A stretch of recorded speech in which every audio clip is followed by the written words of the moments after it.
Upang higit na mapalago ang paghahatid ng mahusay at dekalidad na serbisyo sa mga persons deprived of liberty o PDL at sa komunidad, formal na pinasinayaan ng Bureau of Jail Management and Penology o BJMP Bicol at ng lokal na pamahalaan ng Aroroy, ang bagong administrative building ng Aroroy District Jail, noong 11 ng Oktubre, 2023.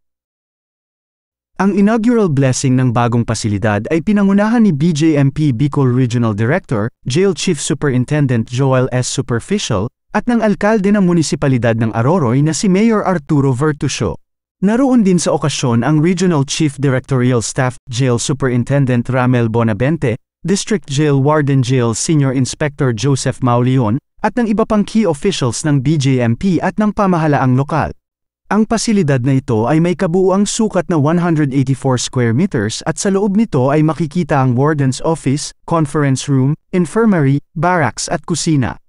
Sa isang Facebook post na ibinahagi ng BJMP Aroroy District Jail, buwan ng Hulyo nang sinimulan ang rehabilitasyon at pagsasaayos ng naturang pasilidad.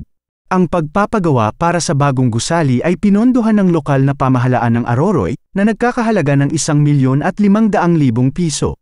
Naghayag naman ng pasasalamat si RD Joel sa alkalde at sa pamahalaang lokal sa ipinagkaloob na tulong at suporta nito upang maisakatuparan ang pagpapatayo ng bagong admin building ng isa sa kanilang district jail. Binanggit pa nito na matagal na nilang katuwang si Mayor Vertusio sa mga programa ng kanilang ahensya at isa rin nila itong malakas na kaalyado sa paghahatid ng serbisyo.